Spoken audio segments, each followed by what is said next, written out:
listening to the Pittsburgh Pile Driver Podcast.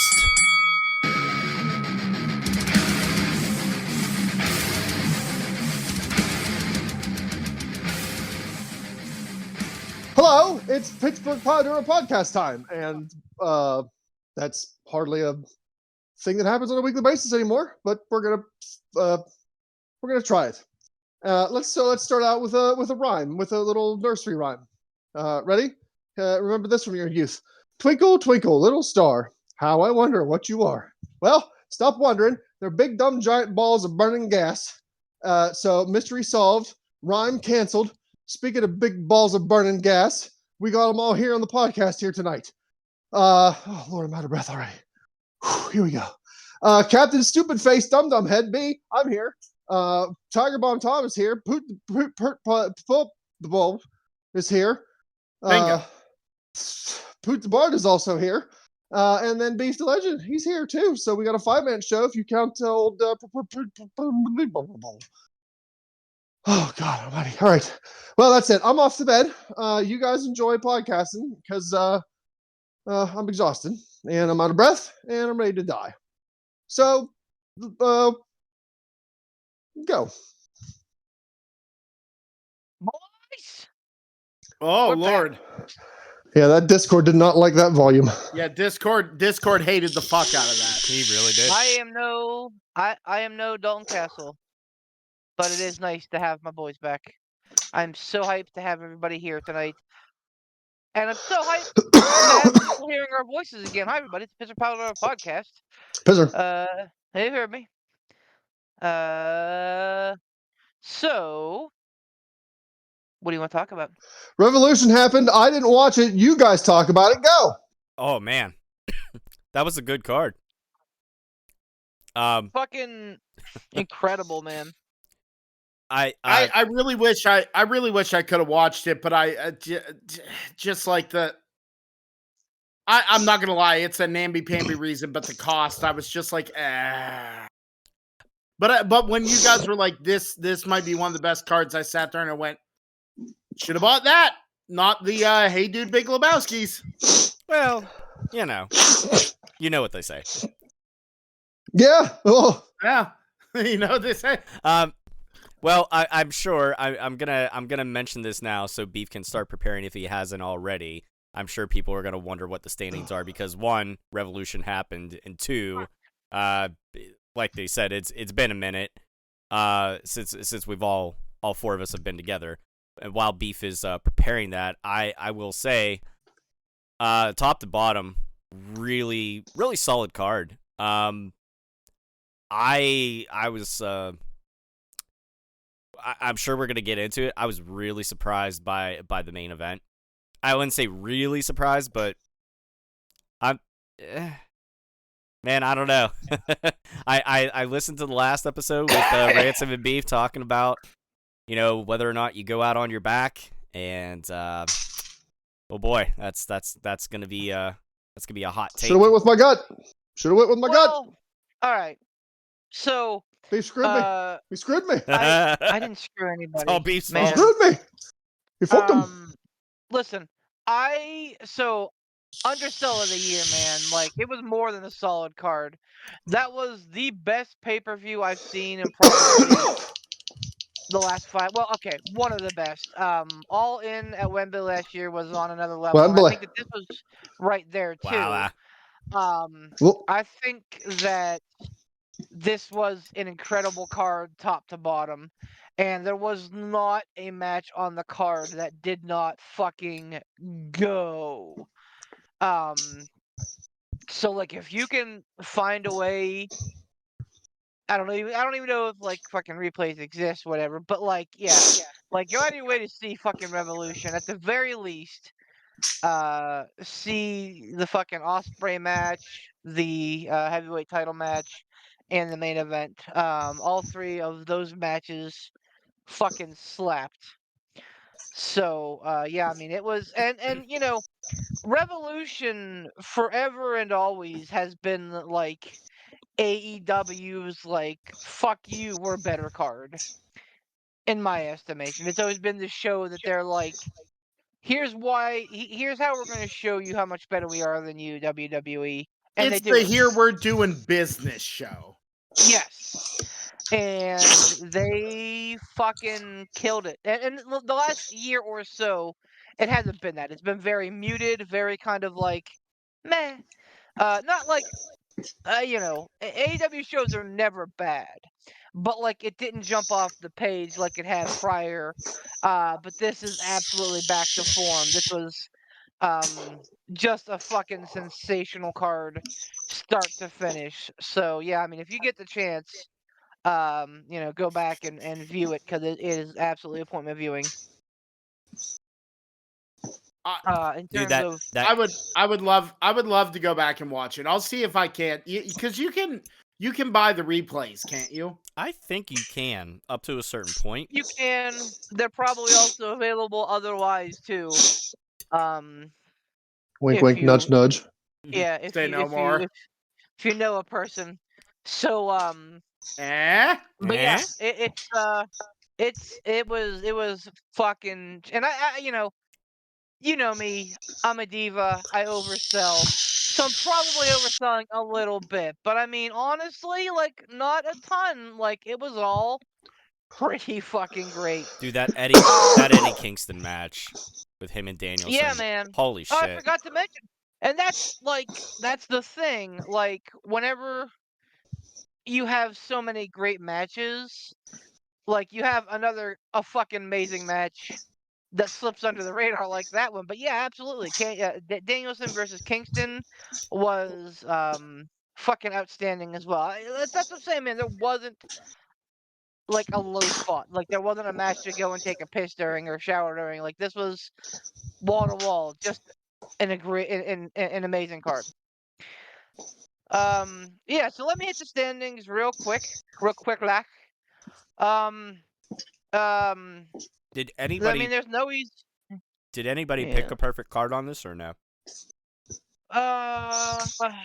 Fuck. Because I know that some I people was were not close. prepared. I saw my guesses. I thought I did better than I thought. I don't know. I've been so out of the fucking loop. A perfect score was 45, and the closest to that was Tiger Bomb Tom with 42. Wow. Young Bucks fucked me. Amber came yeah. real close at 41. And then, there were the stragglers thereafter. All right, so here are our total standings heading into Stand and Deliver, WrestleMania Night 1, WrestleMania Night 2. So we're going to have 3 events that weekend, but it's going to decide the fate of quarter 1. And good news, everybody. We are all within 7 points of another, except for Scooby. So Poor Scoob. right now, Amber's at 64 in the lead, and I don't know how. Boy, you hate that, don't you? He does too. And I love like, it. there are some things that she'll pick, and I'm like, do you even watch wrestling? And yeah, man. Tom is next with 63, so hot on her tails. Pat at 61 thereafter. Then there's a bunch of us in like the high 50s. Dave at 58. Ransom and me at 57. And Poot at 56. So I'm not abysmal for having been out of the No. loop so much. No. It is literally anyone's ball game except for Scooby Dooby Doo, who is at 2027. He is literally running away with the loserweight championship. I feel like it's being done on purpose. How? I gotta ask, and this is no shade to Scoob. How? Well, Is your How? question how? Because I wasn't sure. He picked the Miz. He picked Why? the Miz to win. He picked the Miz to win the Royal Rumble. He picked LA Knight to win the Men's Elimination Chamber. He picked Takeshka over Osprey. Yuck. He picked Hangman over Joe and Swerve. Like, do I need to go on? I listen, man. I'm gonna tell you from the captain myself of going out on a limb. You gotta fucking dial it back, cowboy. Jesus. I don't understand why anyone on this podcast right now is living in the fantasy world of, oh, he's so bad at picks. I know exactly what the very Farmwell thing he is doing. Mm-hmm. And, you're no better than Roman Reigns at this point with the bloodline constantly interfering on your behalf. Your purposeful bad picks are your bloodline. And all they're doing is cheating you to a win that, by Fred, is mine. So... Where's Fred? It doesn't matter who Fred is. And at the end of the day, It doesn't matter. A cheater is a cheater. And you done me dirty. And, you're blackballed. You're off the show. With all due respect, it could be that Scooby doesn't watch the product. That he's just seeing names that he's familiar with. He's like, okay. It is possible that I'm going to he harken is back to my opening statement of I'm not going to pretend anyone on this podcast isn't living in a fantasy world if they Okay. believe that this is not being done on purpose. The Miz to win the Scoob's Royal called out. Rumble, Exhibit A. Need we say more? Case closed. All right. I know what he's Alright, doing. alright. I know what he's doing. He's freaking He's musical interluding his way into stealing that loserweight title from me. It's like all the Scooby-Doo cast are just running through multiple doors with the bad guy running through with them in that Are musical you saying- interlude. Like, that's Are what it you is. saying that he fucking snuffed it? He knows what he did. It's Old Man Yeah. Winters all along, and Scooby's Old Man Winters. We know what you're doing. We know it was you all along, and you're not fooling anybody. Dressing up in a ghost costume, floating around these cruiserweight pigs. You go, we know it's you. Stop it.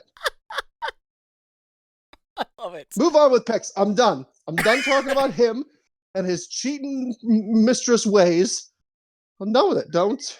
You lady of the night. Well, welcome to the Mad King Hour with Ransom. Thanks for that delusion into Crazy The Town. what? We What? appreciate it. Huh? as always. What? The I'm gonna what? go get some rum. Stop that. But yeah, man. So like, even beyond Revolution, so like, factoring in Revolution is kind of like a jumping off point. Like AEW, and like I am aware that it is WrestleMania season. I am aware that this is potentially like the biggest WrestleMania of all time, as they keep saying, but I'm sure that that's the fucking tagline.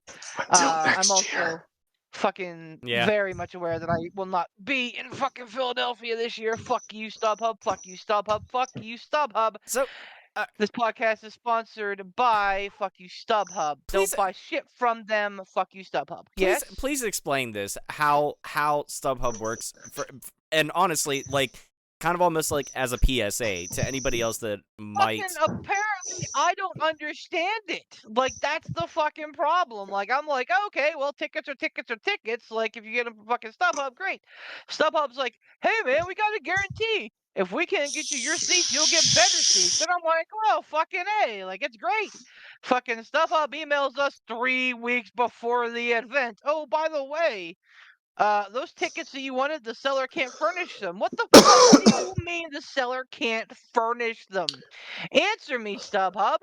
Oh, don't worry, the StubHub guarantee's got you covered. Oh, there are no other available options. Would you like your money back? No, StubHub. I'm fine with you keeping my hard-earned money for fucking disappointment. Yes, give me my fucking money back, you fucking bridge troll. I will find you, StubHub. I will tear out your eyeballs, replace them with testicles, not of mine, but of yours, just so that I can kick them, so that I can kick you in the face, but also kick you in the balls to teach you a fucking lesson. and that is fuck you, StubHub. I was told that StubHub is like the eBay of ticket sales. Like I've somebody buys never. tickets from the box office, sells them on StubHub, and Bob's your uncle. So Right. so I'm Like, wondering and if eBay somebody. honestly is fairly trustworthy. As far as I know, no one's rarely has issues with StubHub, and like apparently all the people who have had previous WrestleManias that order tickets through StubHub are like, yeah, man, they furnish better seats. Cool. Not my experience. Yeah, I'm that really like blew my mind when I heard that, because I mean, I've never personally dealt with StubHub, but I know other people have, and like you said, hadn't had any. Yeah, good things. Yeah. Yeah, and I and and it boggles my mind. I wonder if somehow it honestly, I wonder if it came down to like somebody, like if Ransom's saying it's like the eBay of fucking ticket sales, if somebody just like was like, I'll pay an arm and a leg more, and they're like, okay, here absolutely. you go. I feel like this is absolutely a bait and switch thing where like our tickets were our tickets were sold to us with the understanding that that's what we were paying, but they were holding on to the tickets until, you know, 3 weeks before the card to see what kind of fucking idiot fucking loser is gonna be Mhm. like, hey, I'm 3 weeks from the card. I wonder if they have WrestleMania tickets. Oh, these look good. Take I'll my pay tax fucking return. $300. Hey guys, Fucking in other news, we got our tax return back, and I'm going to WrestleMania this year. yeah. Fuck you, Ransom. Don't even So fucking start that shit. so But are you? that's kind of what I'm assuming happened. We don't have concrete answers because my buddy waited on but my buddy who purchased the tickets waited on hold streak with SubHub, and they were like no fucking help. So Now you had mentioned that you had other things, that you had purchased tickets or whatever, you were gonna do yeah. other activities out there that weekend. Are you still going out for that or no? No, Okay. no. Nah, I'm not sleeping on an air mattress for fucking Dude, 5 days. I'm not being away from my fucking wife for 5 days. At a guaranteed one night for not as great seats. Maybe the other night. No, I have no interest dude, in that. a Yes? lot of the indie shows that you were gonna go to sounded fucking dope. Yeah, Like they and you know sounded what? fucking I dope. will enjoy them from my armchair. Not from standing room only. Nothing wrong with that. Standing 8.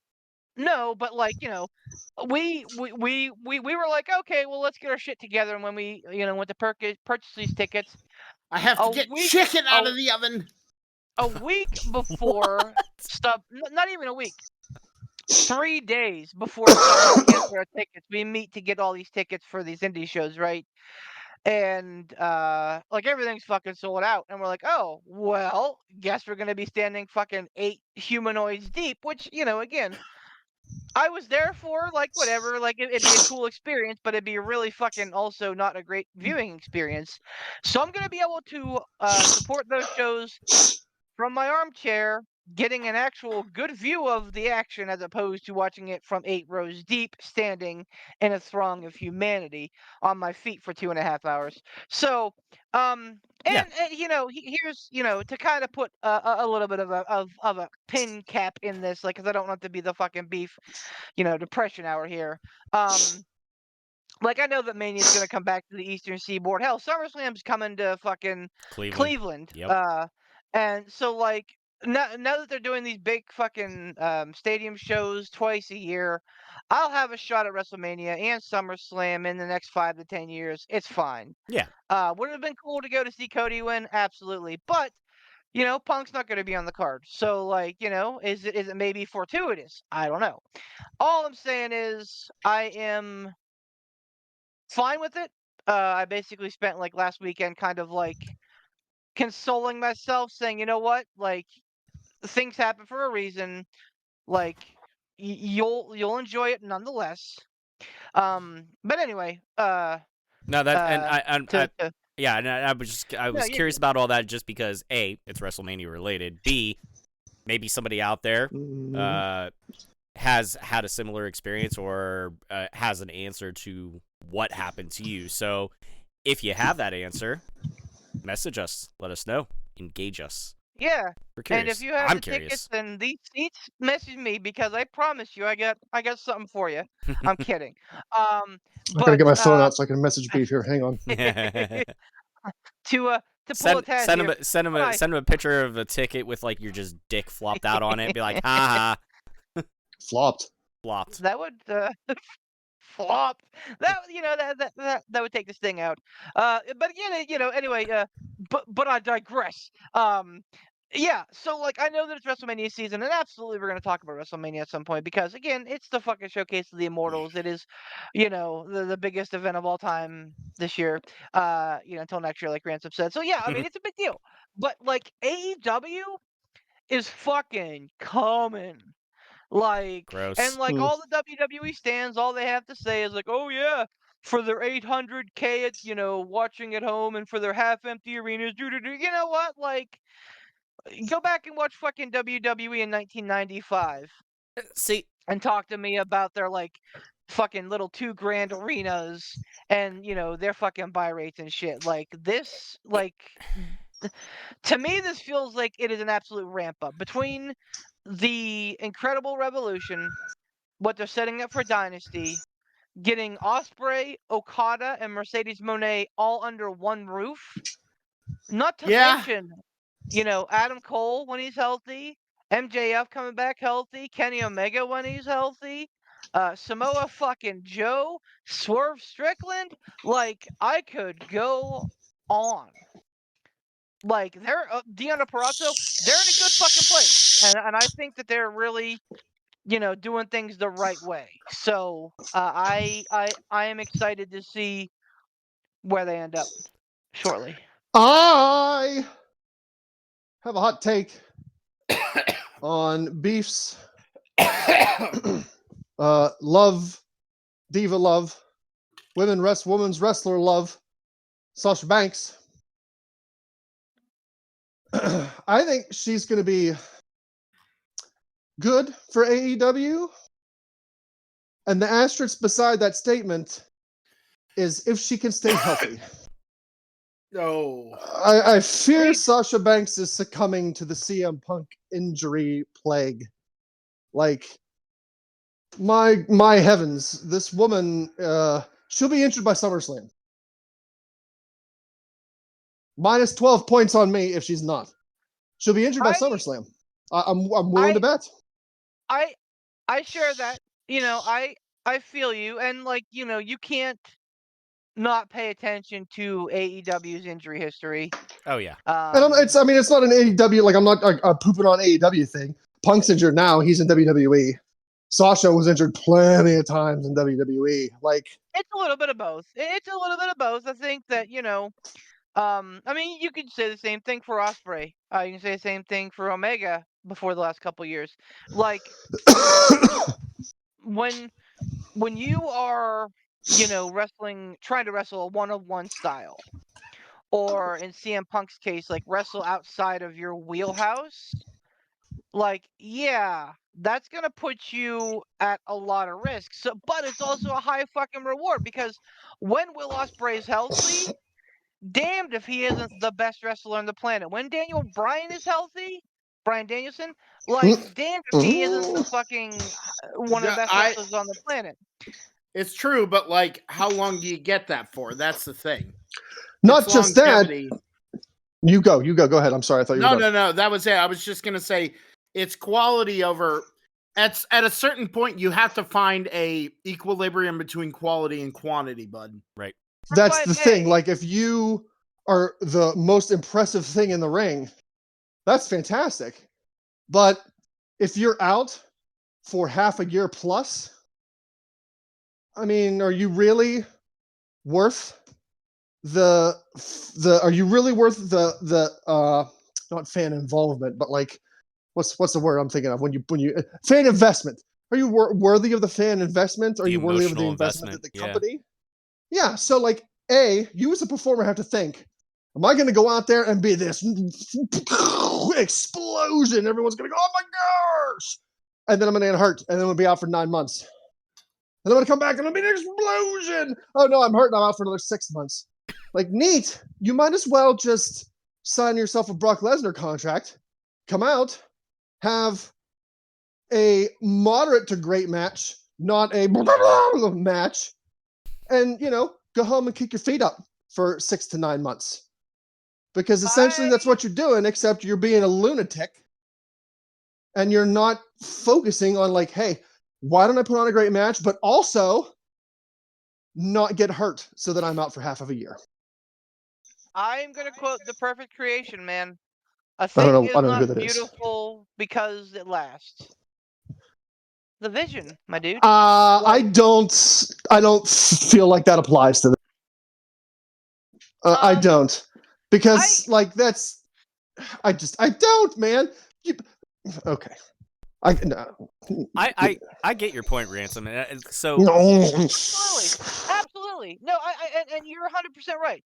Like, somebody being on the shelf is not doing their company any favors. And I get that. That's not doing them any favors either, because, like he said, right. Not doing the fan base any favors either. It's doing nobody. You can't gain any momentum if it's a start, stop, start, stop, start, stop. Like, you can't gain any momentum. You can't gain any investment for your storylines and your own character development. And then obviously for the company, Like, I'm not poop. This is not a poop on Punk thing. It's an example because it's the first thing that comes to my tiny peanut-sized brain. Like, they're setting up for something big. He gets hurt because he does some sort of lunatic through the ropes, over the ropes. Oopsie daisy, I shouldn't have done that. I'm 50. Comes back, pomp and circumstance. This is going to be amazing. Punk's back. Yes. Whoa, it's going to be great. It would have been. Then he got hurt again. And then he got better. And it's like, oh my gosh, he came back to WWE. Okay, this is going to be amazing. Punk's at WrestleMania. Ups. But again. How hot was Adam Cole and MJF? And Adam Cole hurt himself jumping off like a 2-foot jump. Like, CM Punk got hurt in the road to WrestleMania. Accidents happen. CM Punk got hurt in the road to WrestleMania taking a DDT, a stiff DDT. All things being equal, I understand what you're saying, and I 100% agree. Like, absolutely, conditioning likely plays a factor, but sometimes, man, it's just a fucking weird thing. No, and I'm not saying that it's strictly like these people going out and being lunatic in the ring. Like, it's not just that. Some of it is that, but another part of it is like some of these people just seem like they have the injury curse, regardless of whether or not. Well, it could be, yeah. And whether or not it's them being a lunatic in the ring or accidents or like, oh no, oopsie daisy, something happened, which it does. My point is that Sasha, Mercedes, Audi, Infinity will be great for AEW if she could stay healthy.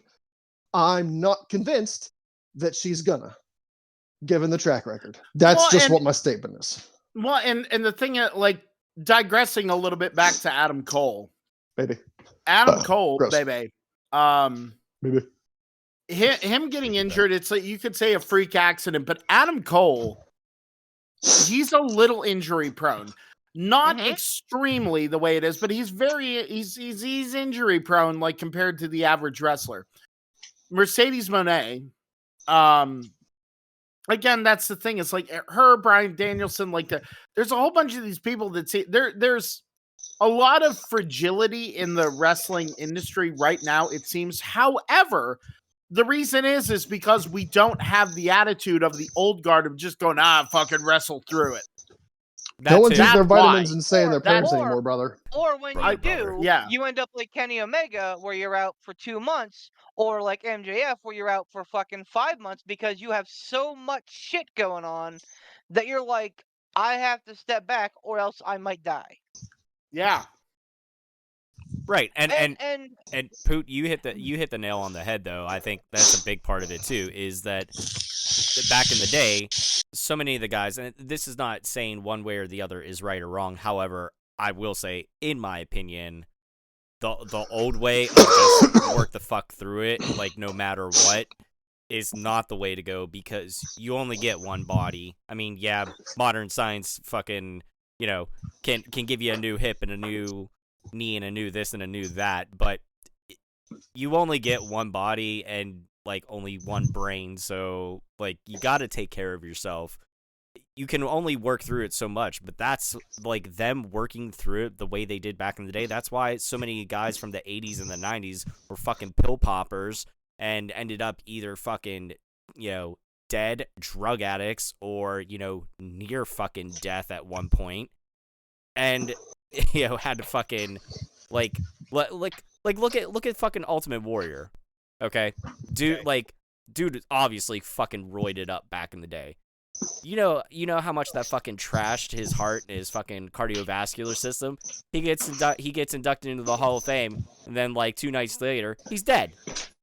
Like, and the dude was young, like, understandably young for the normal average like age of mortality now. Like, So yes, Poots got a good point with that. Like, I think we see that people are injured more is because like they look and they say like, okay, well, you know what, like maybe you could have worked through something back in the day, and it's also on the wrestler to acknowledge and understand when they are injured, like letting somebody know like, hey man, something's fucked up and I need to get it taken care of. But some people won't do that because they'll say like, hey, I've been working hurt for a little while, like it wasn't anything major that I couldn't work through, I did this and I did that to minimize the pain, but now it's gotten to a point where I need to take care of it, which I understand to a degree. But again, like, we see that more prevalent, like that people are out more often because they are trying to take care of themselves, because they're preparing for life after wrestling. Like, they know that, okay, well, when this is all over, I still need to have something to do, because like, like any modern athlete or whatever, you're lucky if you can continue doing this stuff at a high rate into your 40s or whatever. So I feel like there's less of like a fear about losing your spot too. Like I feel like back in the day, like if you didn't work through that shit, like someone was taking your spot. oh, That absolutely, could be it. absolutely, and yeah, there's less of that now, but I mean, obviously it still happens. Look at Finn Balor. Look at what happened to Yeah. him. I mean, like how long did he fucking mire around before he was like really relevant again, and not until he went back down to NXT and did his run as the Prince, and then came back up to the main roster. 1,000%. Yeah. 1,000%. So Well, and the other thing that I'll point out here is that like I think that anymore, like I'll lean on the Attitude Era as an example. I won't use the Attitude Era for a lot of examples for a lot of the good things, because I think the Attitude Era was overblown for a lot of points. But in this point, like look at how often Austin was injured. Look at how often Triple H was injured. Like those two spent a lot of their peak time on the sideline because of how they went, because they had that old school mentality. Whereas guys with a little bit newer school mentality, like The Rock or Mick Foley, were available more often than not because they didn't push themselves. What did that do? It allowed there to be a carousel of people to have spots that were, that they could step into. And I think that honestly, AEW is in a great position for that, so that, like, if, for example, Mercedes gets injured, they have, Deanna, they have Athena, they have, obviously Tony Storm, they have Britt Baker who hasn't been doing shit. They have a ton of people who can step in. Same thing with the men, man. Like if someone goes down, hey, you got, any amount of people that you can plug and play, and that number is growing. Well, So I and the think ones that injuries are something that they unfortunately have to kind of deal with. And yeah, like it sucks whenever it is like your big draw talent, your Mercedes Moné, your CM Punks. But you know what? Like, look at this. Punk got hurt, and all of a sudden Drew McIntyre is on the biggest run of his career. He's having a career angle with this like hater of the year shit. And none of it would have even come about if Punk had not gotten hurt at the Royal Rumble. So like sometimes necessity is the mother of invention, man. well, and I'll give you this, like, I lost my train of thought. Sorry. Lost my train of thought. It's fine. I'll figure it out. It's fine. I'll tell you this. I Um, know what they say. you know what they say. They say, injuries what they and mothers, they invent things. I'm But honestly babies nailed it. I'm honestly surprised talking about all the injuries and stuff. For one person that fucking flings himself about like a goddamn, piece of wet spaghetti at the wall, how the fuck is Darby Allin not ever like seriously injured? Because he's still a fucking kid and he's made Since- of rubber. Since He's also 72 pounds soaking wet. Holy fuck. That's the same reason why I can like trip falling up my steps and like hurt my knee for the next 3 weeks, but Darby Allin can fucking jump from a 20-foot ladder and have no problem. Because whenever you're 300 plus pounds, when you're 350 plus, like it fucking hurts a little bit more than whenever you're like 20 pounds, your fucking feather just falling. So like but you know what? I think it's gonna Salient find point. that it doesn't matter if he's fucking 300 pounds, 100 pounds, 75 pounds. Everest claims lives, man. Dude, going up Everest is not the challenge it used to be. Have you ever watched a documentary on that shit? There's a lot No. more. I mean, yeah, but if I went up Everest last Tuesday, girl. no, he's at least he's going up. He's going up with people that have climbed it before. Like he's as prepared as one can be from all I've been hearing and following about it. So I was the first person last week to get to the top of Everest to do the murder barrel. Bye I bye. hope so. I hope because he has a bright spot and he has a bright career. I feel, despite being a little bit of a spot monkey, like I think that he could be little. Shooting guy- stars burn out. Shooting stars burn out fast, and he's gonna burn out at the top of the mountain. Bye. Shirting burrs burn out burr. A Brrr. little bit of a spot monkey. Come on now. Now you're underselling way too much. That's fair. That's fair. But I mean, he's Jesus. also He's gonna carry a Fun plate of to glass watch. on his back to the top of Everest. And be the first person to go through a plate of glass from the top rope on the Come on, top of Pedro. Mount Everest. By God, That's as God is my witness, he is dead. Trippers are gonna just be sitting there and be like, "What the fuck is this guy doing?" All right, see ya. fucking Excalibur and Tony Schiavone are gonna be calling the match from stupid Darby Allin's GoPro as he's going up the hill. Oh my Then God. the last vestiges of his corpse will hit the bottom of the hill, and then you'll just hear, "It's Sting!" Sting comes on a You can- snowmobile and carries him away. Come on, Darby. Let's get you in the back of the Can't tank. forget the insipid Taz commentary. Hold old mountain climbing Jones over here. I didn't catch that. That's great. Dude, Taz. Oh, shit. Taz's commentary is like a new reason to go and watch AEW. Like him and Excalibur have like little like like wink nut nudges that they do all the fucking time, and they're becoming more and more relevant, and it's just amazing. Oh, man. Anything else happening with AEW? Sting's last there's, match / featuring Revolution. Okay. So here's what I'll say about that. Reportedly, Sting wanted to do business. He wanted to be the guy to go out. Mm-hmm. And Tony Khan was like, nope. The Young Bucks were like, nope. And everybody involved was like, nope. And Sting had no control over it. So in that case, I'm fine.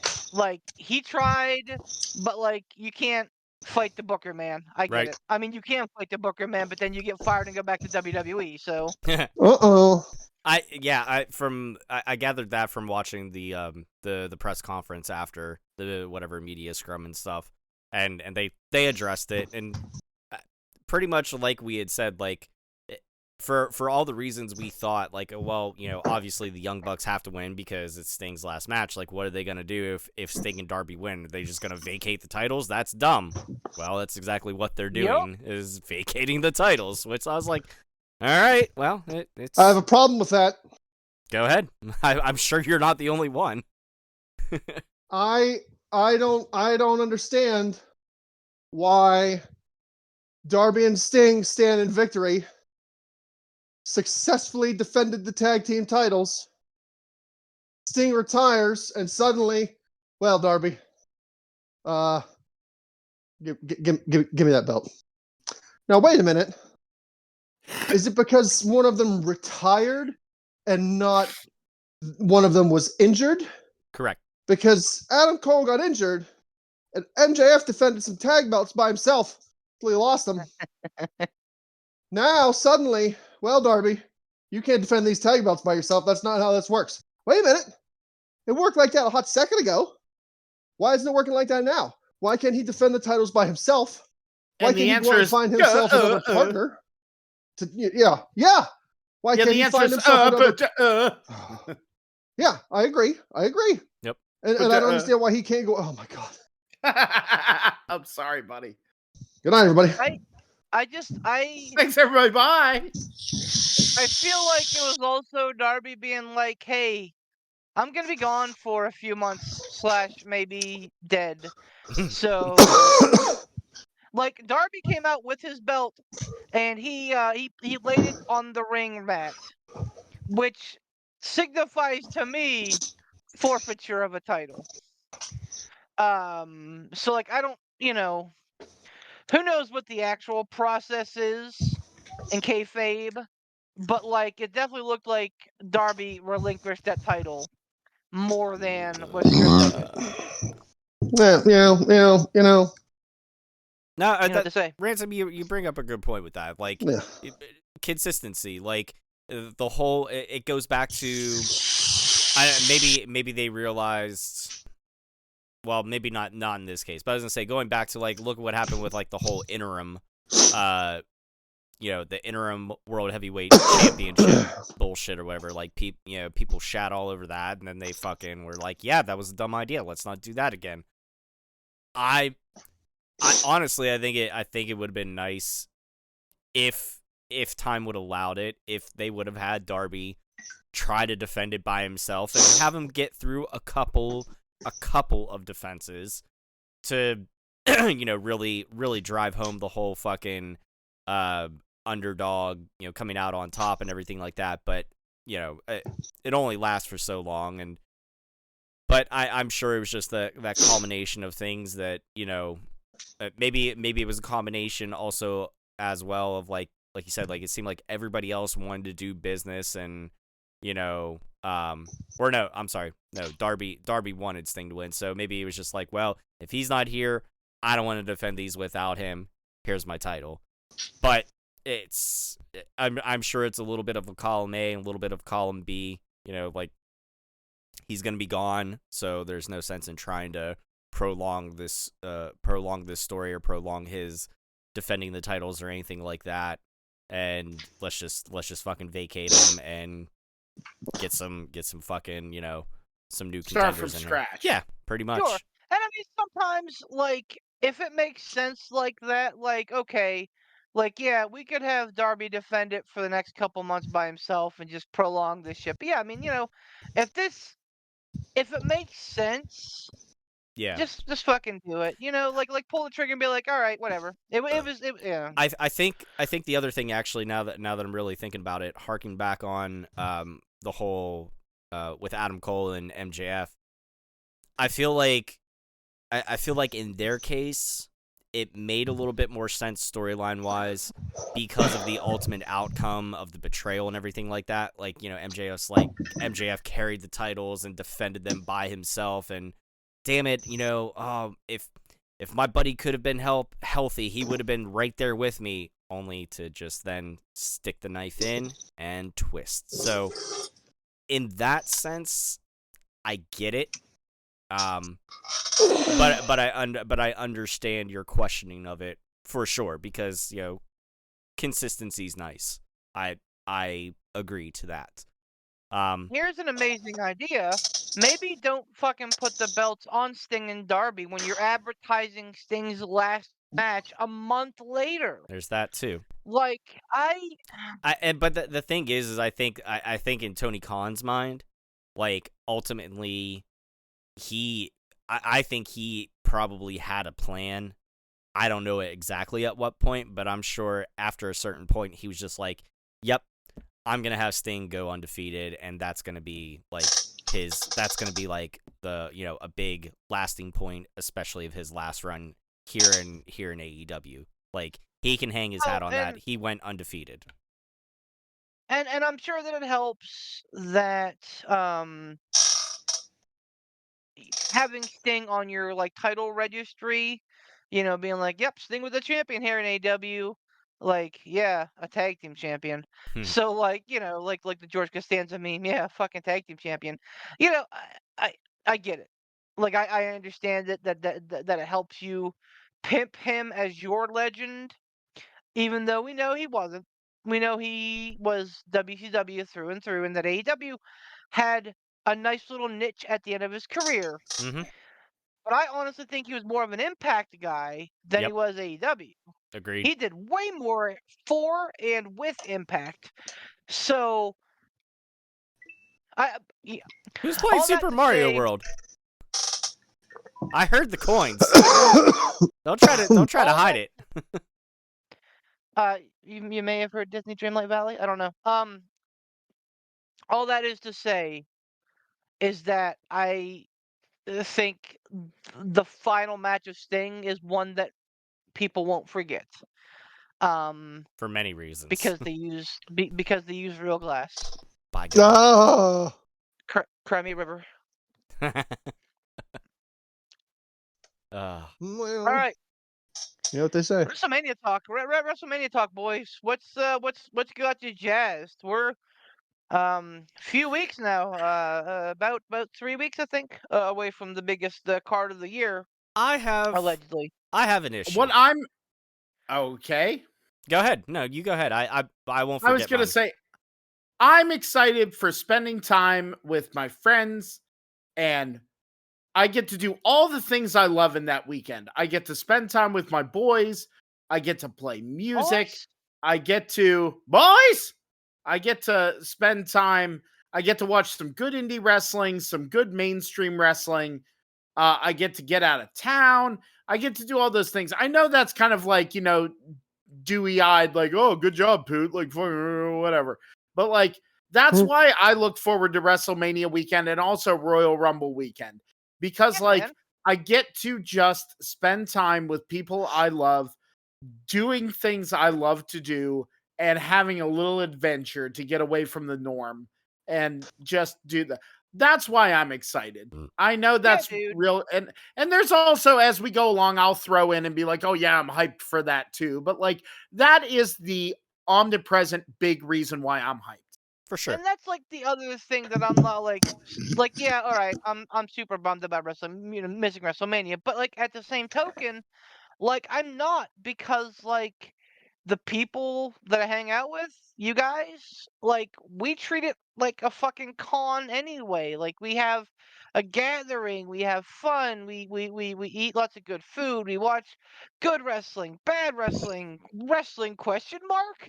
Like we do it up con style. So it's like, yeah, okay, I might not be in Philly, but I'm also going to have that same like atmosphere with the boys. So but yeah, Poot, I feel that. But Tom, sounds like you had a dissension, and I'm excited to hear it because I always like talking about dissensions. Yeah. Well, I mean, I'm excited for all the same things that Poot mentioned, obviously, and there's going to be matches that as we get closer, that I'm already a little bit. I'm looking forward to seeing those matches in general, just because I know they're going to be good. But I do have a discrepancy. I feel like since the whole fucking backpedal, the whole debacle after Rumble with Rock coming into the fold and everything like that, that they have really done Seth Rollins a fucking terrible injustice. They've made him look like such a fucking punk bitch the entire time. He got a little bit of redemption whenever they had this last face off and they accepted Rock and Roman's challenge and fucking Cody slapped the Rock. All well and fine, but before that, multiple times they basically talked down the World Heavyweight title. And I get it. It's hasn't been around as long, But if you want to make that championship feel believable, which Seth has been doing a pretty good job of doing, he's been that workhorse champion. But you're taking that and you're fucking taking that balloon that Seth has been blowing up, making that prestige of that World Heavyweight title, establishing this title that has not even been around for a full year yet. And it honestly, like, I have to stop and remind myself of that. I have to stop and remind myself that it hasn't been around for a full calendar year yet, but it feels like it has. And they take all that and they fucking pop the balloon and deflate it. With Roman fucking referring to him as like, and I know some of it's like, you know, it's just him character work, but perception-wise too, like they had Seth out there on that press conference stage just standing around taking the fucking verbal jabs. Like, if it were me, if I were Seth, I would have wanted to just been like, you know what? I'm out of here. Like, you guys can handle this business or whatever. Like, I don't need to be here. Because basically all he did was get fucking berated and then stand there and just fucking look dumb and not say anything. Like, that was it. And they did it, and they did it more and more. They fucking, you know, they have Rock and whoever, you know, call him a fucking cross-dresser and saying he, you know, is digging in his wife's closet.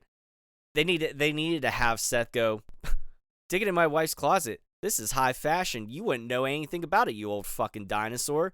Like, turn it around on him and fucking, you know, make it seem like Seth has a pair. If this were the Attitude Era, Seth would have said something to the fact of, well, I guess being out of touch on the board of directors goes around, huh? That would have been fucking phenomenal. God, if they would have allowed him to, if he would have been allowed to say something like that, that would have been great. So that's been my fucking biggest pet peeve in all of this leading up to where we're currently at. They're still, you know, they're trying to get him back into feeling important, but you know, perception wise, I'm not even like, I'm not as excited for Drew versus Seth for the World Heavyweight title. I'm more excited for the tag match of Seth and Cody versus Rock and Roman. And it feels like that shouldn't be the case. Like, I feel like there should be more importance on the World Heavyweight Championship, but it's honestly, I with all due respect, it's an afterthought at this point. Here's the thing, though. You're not wrong, but that is feeding into what Drew McIntyre is really digging into right now. This whole hater of the year thing is working. And he's basically saying the exact same things that you are. As he should. You know, Seth, you're getting mocked. Seth, you're making our title look weak. Seth, get out of there and worry about your own shit. I want to think, and again, and this might be pie-eyed beef, I don't know. I'm really hoping for like pie. It is 3.14. So I'm really hoping for an Avengers Endgame moment where, like, you know, because we know that The Rock's not going to lose at WrestleMania, so we know that we're going to get Tribal Warfare on night 2. We know we're getting Tribal Warfare on night 2. Yeah, because The Rock's gonna turn on Roman Reigns, but I'm hoping that we get, like, on night 2, like a proliferation of the roster coming out. You know, Seth come out. You know, Sammy and Kevin and Jey Uso and LA and Knight, you know, or whoever. LA, like just a bunch of people, and then have like Drew McIntyre be like that last stick to fall. Especially if Drew was like beats Seth for the title that night. So have him be like the last one to come out and be like, all right, let's fucking go, and just take out the bloodline. Like I you know, maybe that happens, maybe it doesn't happen. I don't know, but in my mind, that's the way that I'd go, man. Because if you're gonna fucking do it, some stupid, fucking overbooked nonsense go Avengers Endgame and just overbook the fuck out of it so that everybody's like, yeah, let's go. It would make for a really good Raw after Mania. Well, here's Have fucking Sting come down from the fucking rafters. Have fucking Jesus Logan Paul God. zip line in. Like, let's Have go. Goldberg come out breathing smoke and Ric Bret Flair Hart bleeds walks out- all over everybody. Yeah. Bret Hart walks out on his crutches and hits somebody with them. This You is- know, Undertaker This is pops turning out from into the the- ring. Miro comes out, turning grabs into the mic, the and Ultimate complains about- Showdown. The boogeyman. Miro comes out and complains about not being booked well. You know. Now, Good so- guys, bad guys, and explosions. Oh, nice. No, but it makes me wonder how they're. It makes me wonder how the card's gonna how they're gonna book the card, when they're gonna have the world heavyweight title match. Obviously we know the tag match is gonna be night 1. So do you have Seth? Do you have Seth pull double duty that night, or do you have Drew and Seth open night 2? And because we Seth, Open know, night Kurt, and 2. Jerks night 2. Yeah. Okay. Seth, I Kurt, think- and I Jerks think- night 2. I mean, you know, Seth, that's the role he's born to play, baby. He has done some of his best work on As the first match, yeah. yeah. No, I So okay. So I cool. mean, and like you said, we know it's almost a safe bet. I caution to say exactly oh, I'm gonna put big points on it, or it's a guarantee or anything like that. It's safe to say that you're not gonna dangle that carrot of this, bloodline rules, tribal warfare, fucking, glorified no disqualification match for night 2, and not have that. I understand that at times, in a match, psychology wise, you bring a table out and you don't necessarily use it because you don't use it right away or whatever. You let it. You get Chekhov's table. You get the idea out there, then maybe it doesn't get used, or maybe it doesn't get used till later. But in this case, I don't think you make that statement or you make that possibility without actually having to come to fruition on night 2. So I'm just glad I popped beef with Chekhov's table. You know, Schrodinger's fucking table. Conventional wisdom. Conventional wisdom. I'll say this, and I hate that I believe every core of my being, but The Rock is the biggest star, one, if not the biggest star in the world. He's pretty fucking close. Especially when you start considering how big of a deal he is as an actor, as a philanthropist, as fucking booze, fucking sports. He's a mogul, man, and he's the biggest mogul on the planet outside of Man. Elon Musk. He's the most loved mogul, I'll tell you that. yeah. So you don't trot him out on a WrestleMania and have him lose unless it really fucking matters. There is one other thing they need to do though. Especially with this last promo showdown face-off acceptance of the tag match.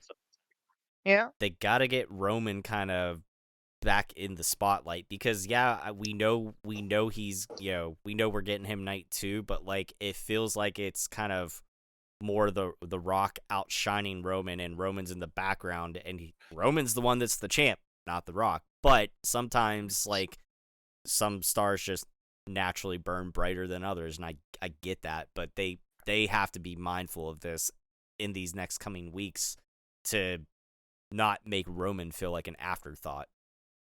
We can't pretend that this isn't The Rock's MO.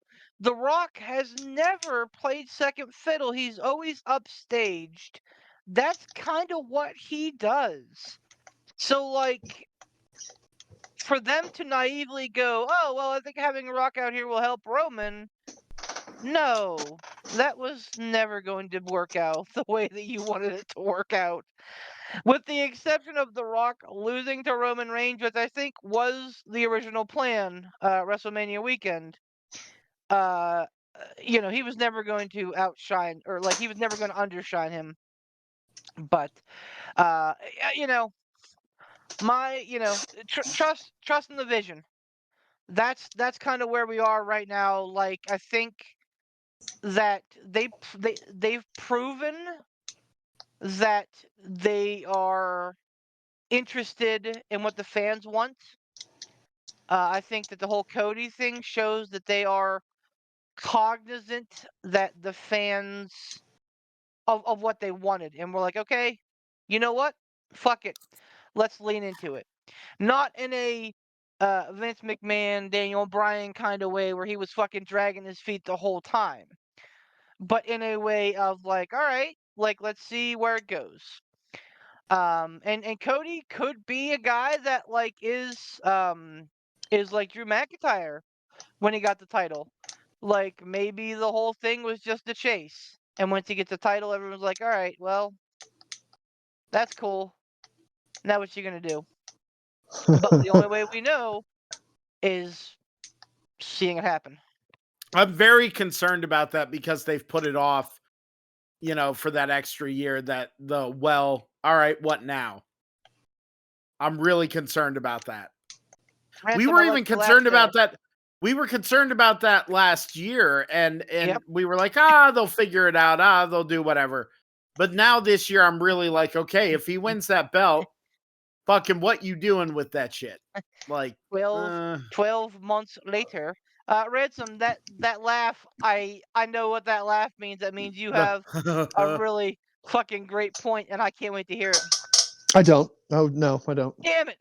Your It's all face. blown. Son of It's a all blown. bitch! It's over. We're done. Cut it off. Adam! End of episode 1. We're done. This is the end. That's We're moving wait, on. what? We'll see you next No. week. End of episode What, 1. It's over. P3, what- 1,000. P3, 1,000 years. I'm going to get that Szechuan sauce, Pootie. yeah, well, I mean, okay, well, I guess this episode's over. So remember, the invention of Cialis raised the number of syphilis cases in geriatric facilities by 52% in just 10 years. I don't know what part of shut it off, it's over. Who didn't understand this then, but You needed that fact. then Thanks, everybody. Bye. fuck it.